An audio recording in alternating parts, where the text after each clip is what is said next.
there have been, for a long period of time, a relatively small number of relatively large providers who operate before and after school care in a relatively large number of public schools. Some new entrants into the market raised concerns with CUP, which has been the designated entity for awarding this space, as to whether there might ever be a chance for new entrants to bid on this space, and no mechanism had been established, so the incumbent operators were sort of left in place. As soon as a mechanism was established for rebidding, the complaints began, and a lawsuit ensued. And this matter remains controversial, although, speaking for myself, it is my judgment that in any competitive process, some parties will be successful in their bid and will win the award, and other parties will not.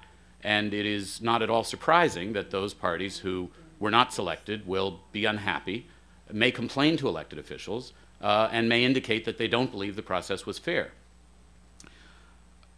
This discussion has occupied a lot of time and attention of council members and of the Joint Committee. It is my belief that any reg that resulted, as any reg would, in some parties being awarded space and some parties not being awarded space would generate complaints. In fact, I've had quite a bit of experience as an elected official, and I don't think any bidder has ever represented to me that although I was not selected, I thought the process was perfect and I agree that I am not as qualified as the winner. I've never heard that. So it's my expectation that a year and a half from now, a new set of regs, maybe the same set of regs, will come back before us. And between now and then, there will be some operators who will have bid and will not have been selected.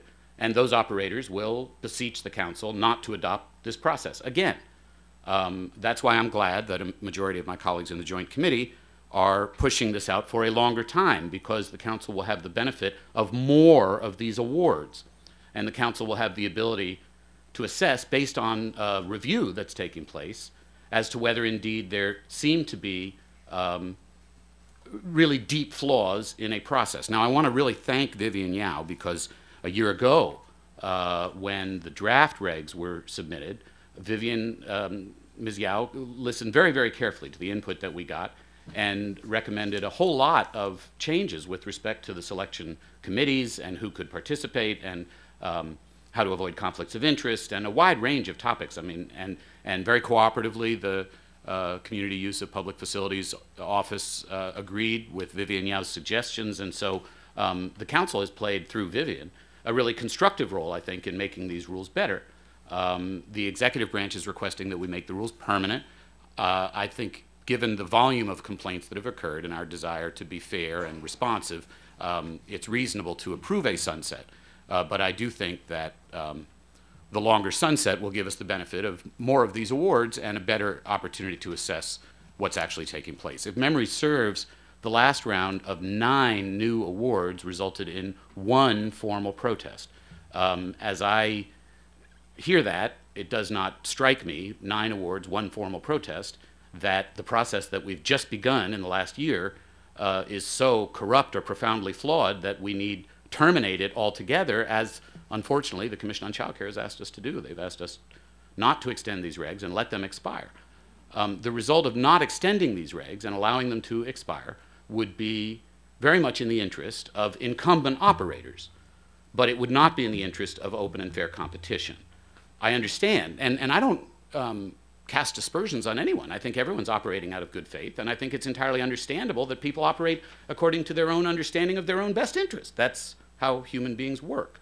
And so I don't object to incumbent operators seeking to maximize their use of space that they've occupied in the past. I think that's entirely reasonable, that they should do that. That does not mean that they're correct or that their desire to maintain that space is necessarily in the public interest. Our job is to ascertain as best we can the public interest. Now, I know also that there's a desire from my colleagues to want to fix this, to want to satisfy all parties. And that's a very commendable impulse, and I feel it myself.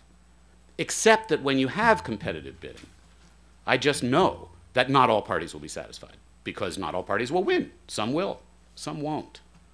And those who don't will not be satisfied. And so having had the benefit of some time on this and, you know, having come to these conclusions, sadly, I don't think we will ever have rules in place where 100% of bidders come away saying, wow, that was a fantastic process, and I understand why I lost. I don't think that will ever occur.